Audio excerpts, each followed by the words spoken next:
Hello दोस्तों। अब हम आते हैं अपने नेक्स्ट फीचर पर जो है परचेज सेक्शन। चलिए स्टेप बाय स्टेप समझते हैं इसका यूज और पूरा प्रोसेस। सबसे पहले हम क्लिक करेंगे परचेज पर। अब हम आते हैं परचेज ऑर्डर पर। तो परचेज ऑर्डर बेसिकली एक ऑफिशियल रिक्वेस्ट डॉक्यूमेंट होता है जो कि हम अपने सप्लायर्स को भेजते हैं, जिसमें हम गुड्स की क्वांटिटी, प्राइस और डिलीवरी डिटेल्स मेंशन करते हैं। इसके बेसिस पर सप्लायर्स हमें गुड्स सप्लाई करता है। चलिए एक एग्जांपल देखते हैं। उसके लिए हम ऐड परचेज ऑर्डर पर क्लिक करेंगे, वेंडर नेम सिलेक्ट करेंगे, आइटम ऐड करेंगे,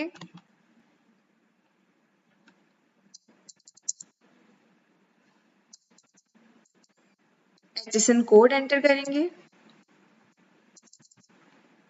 और फिर आइटम को सेव कर देंगे। उसके बाद हम क्वांटिटी और रेट एंटर करेंगे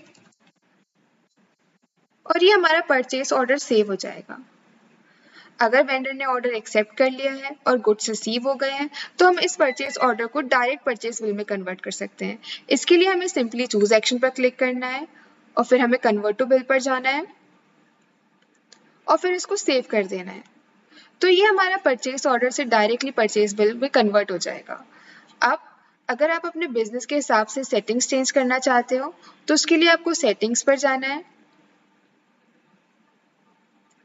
जनरल प्रेफरेंस, मॉड्यूल्स और फिर परचेज। यहाँ से आप परचेज ऑर्डर को इनेबल या डिसेबल कर सकते हो, डायरेक्ट परचेज बिल यूज कर सकते हो, एक्सपेंस ऑप्शन को भी इनेबल या डिसेबल कर सकते हो और फिर सेटिंग्स को सेव कर सकते हो।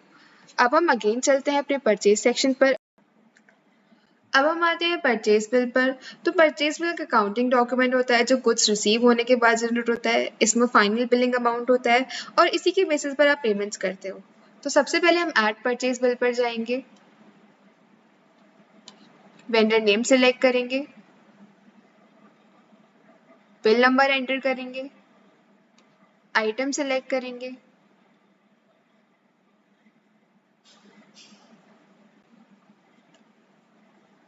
क्वांटिटी एंटर करेंगे, रेट एंटर करेंगे और उसके बाद इसे सेव कर देंगे। तो इसी तरह हमारा परचेज बिल ऐड हो जाएगा। अब हम चलते हैं डेबिट नोट्स की तरफ। तो डेबिट नोट एक डॉक्यूमेंट होता है जो बायर यानी कि हम सप्लायर को इशू करते हैं जब हमें गुड्स रिटर्न करने हो या अमाउंट रिड्यूस करना हो। इससे पेएबल अमाउंट कम हो जाता है। चलिए एक एग्जाम्पल की तरह देखते हैं। तो उसके लिए हम ऐड डेबिट नोट पर क्लिक करेंगे, वेंडर नेम सिलेक्ट करेंगे, आइटम सिलेक्ट करेंगे। अब मैं क्वांटिटी को 9 कर दूंगी, रेट को 78 और उसके बाद मैं इसे सेव कर दूंगी। तो ये हमारा डेबिट नोट ऐड हो चुका है। अब हम आते हैं पेमेंट्स पर। यहाँ से आप वेंडर्स को पेमेंट्स कर सकते हो। उसके लिए आपको सिंपली ऐड पेमेंट पर क्लिक करना है, पेड फ्रॉम कैश सिलेक्ट करना है।